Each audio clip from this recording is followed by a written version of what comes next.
big number at the top, I believe, is what you've been on today.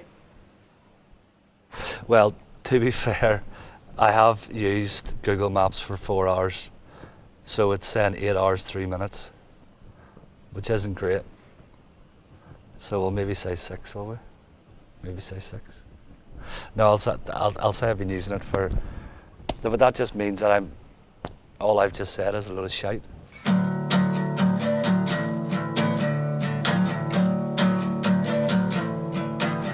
You can't even quantify how much information there is in the various things that you can access on social media. So why is the focus on one and not the other? Why is it on mental health and not one of the myriad other things that it could be?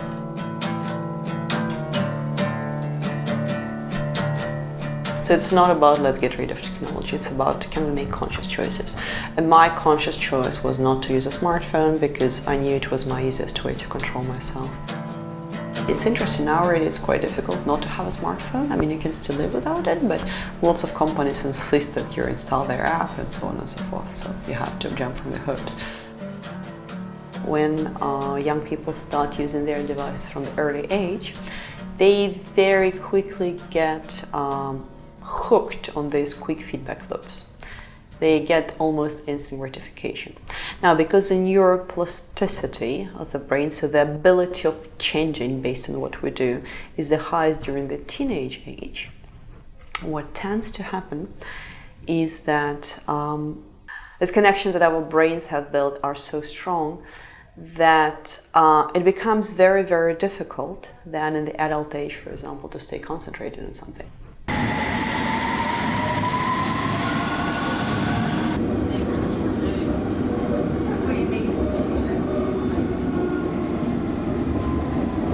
Literally, if you get the bus, get the train, just stood waiting for someone, everyone is looking down at their phone.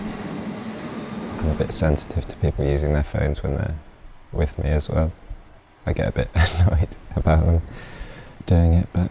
What is it about it that annoys you?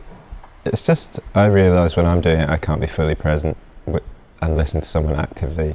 If I could get away with not having a smartphone, I would, but for the purposes of my job, working in news and having to always be on the ball with what's happening, you need to have a smartphone device. What we can say is that definitely we have some neural paths, so it's connections between our neurons that have been formed to create a habit wanting us to go back and check our devices. My transition between using a smartphone and a dumb phone, yeah, it felt like a life-changing event almost. I'm on it maybe a little bit too much, but I have turned notifications off on certain things. How was my transition from smartphone to a dumb phone? It was painful.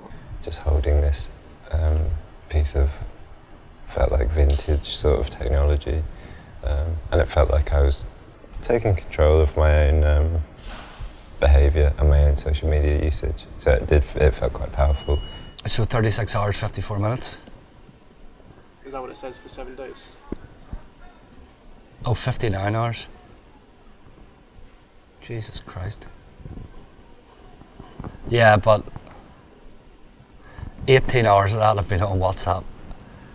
When scientists did the brain scans of addicts, internet addicts, so in the medical sense of word, and compared them to the brain scans of drug addicts, I think it was cocaine, they discovered lots of similarities in how the brain areas responsible for pleasure, reward center, are being changed. So in a way, if we're talking about this extreme behavior with our smartphones, when we can just stop them, the brains can be changed in the same way that cocaine or other substances can change them.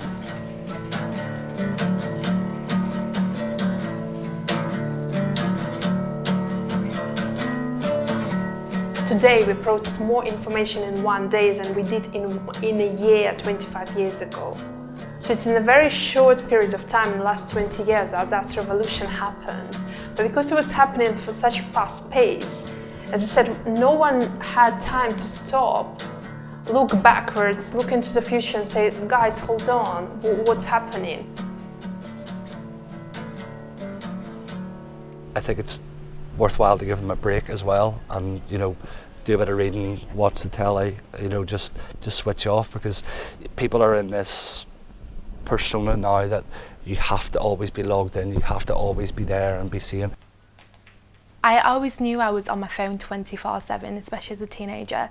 So as I grew a bit older, I kind of started to come off it a little bit. And I've just kind of identified myself that I do get anxiety over social media, especially when I don't have my phone on me or I don't have any signal. I do get a bit panicky, and I'm like, oh, I need my phone, I need to find signal. The more I use social media, Instagram, etc., Snapchat, the more I would feel removed from my actual social life. Just because it's like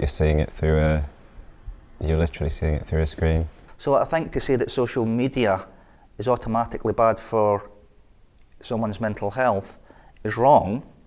It may exacerbate an existing mental health problem.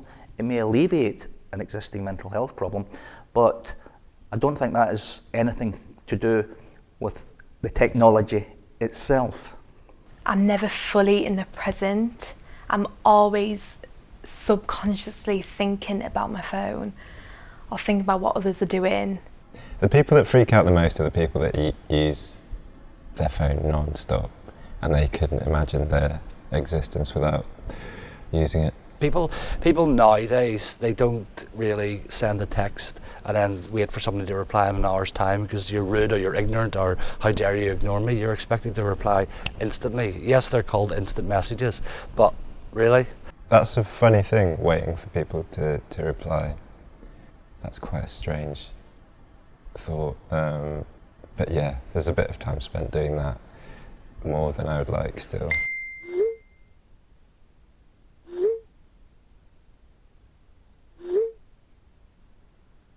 I value very much being sort of mindful and present when I'm just doing everyday activities. I don't think people realise how much pleasure there is to that, and how much it can sort of ground you. It's especially appropriate for anxiety and depression and stuff. Everything is created, all the apps created to monetize and use your attention. So they get enriched, they're making money, and what you're doing, you're not moving anywhere in your life because you're constantly being distracted by all these shiny things, all these apps, all these different things. And managing your attention is what mindfulness does. It helps you to be really focused, really concentrated on where you need to go, what you need to achieve. And allow yourself to gradually slow down. In a very fast-paced world outside, here we can allow ourselves to slow down. There is nowhere else you need to go, and there is nothing else you need to do. Arrive. Connect with the present moment through your senses. I feel centered, much less anxious. And I'm not in my head anymore. I'm feeling like, well, my whole body's energized and at peace. Nice. And it doesn't mean that we don't have to have technology. I think there is some amazing stuff is happening. I think it's such a fantastic tool, but there's definitely, mindfulness meditation is definitely saying us, come on guys, bring it back to yourself. Look inside yourself, because there is some good stuff going on there as well. Sometimes I spend a few days off Facebook, and you get that kind of fear that people are going to be like, why is he not replying, or why has he not been online for a while? I think the thing that triggers me with social media, with my anxiety, is when I see drama on it, or bitching, or putting posts on about people that's done maybe bad things. It's always negativity, so I always switch. And it's that constant bombardment of things that pose a risk to you, however small, can increase your anxiety.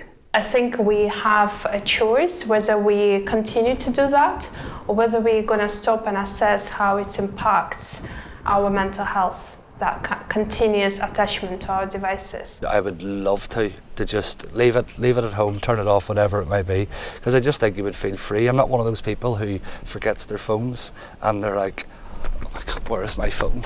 Oh my God, it's in the house. I must travel back for 2 hours to get it, and then 2 hours. You know, I really wouldn't be that bothered. So I was sleeping with my smartphone, going to the bathroom with it, so pretty much everything you're not supposed to be doing.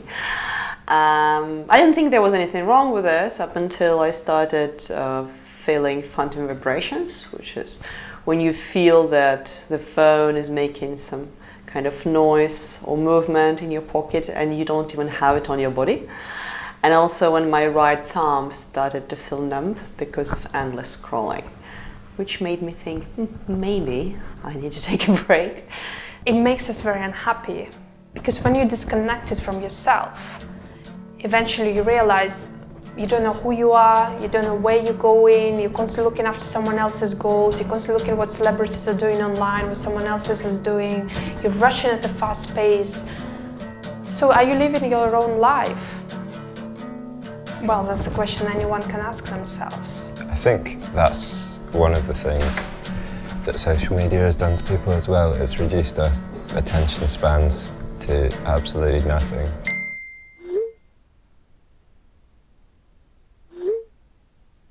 If you're trying to learn and you have something that requires a bit more effort, and then you have your wonderful smartphone here, just, especially that knows everything about you, and there is all the fun in the world there, just open it, of course this learning becomes very, very difficult. So what we see increasingly, unfortunately, is that younger generation is less able to stay concentrated. I noticed that's happened to me, especially with reading anything sort of dense. It is so much more difficult than it used to be. Whenever I post something, I have to make sure I'm available on my phone in the next few hours when I post something. Why? For my own reassurance that I'm able to check, just in case. I think there is something good to be, separated from it and just using it when, I don't know, having almost a rationed access to it makes me appreciate it a little bit more, Everyone's talking about technology. It's all about creating apps, creating that and that. No one talks about people.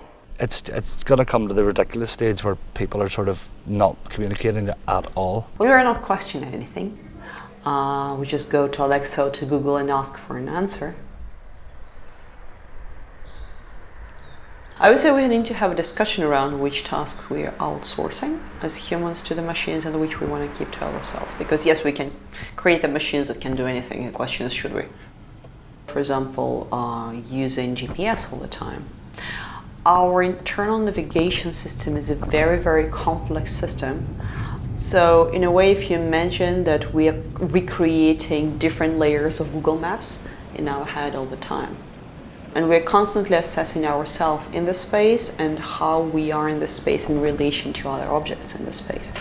Now, what tends to happen is when we start using GPS, so just staring at these blue dots, is that people start to lose this ability. They're less able to actually remember how to get from A to B. I'm like, why am I on my phone? What even am I doing? I want to look around. I want to look around me and take in everything. But I have to be very conscious. It feels empowering not to be controlled by sort of algorithms. I think people telling you how to use your time. In a sense, that turning inwards that we see today, that focus, there's a lot of many, many factors, but one is that sense of powerlessness to change the external world. So there's more of a focus on changing the internal world. And it's not enough to say, oh, I don't know anything, I don't understand anything about this. No, everyone actually has to start thinking, rethinking their digital habits, rethinking how they use technology, how their children use technology, have to start asking questions. It's just going to get worse as technology moves on, because the platforms they have now that are all very prevalent are gonna expand, and there's gonna be more. So when people saying, oh, everything's going to be fine, why technology is not focused on solving very, very urgent problems today? What's fine about that? How can be fine?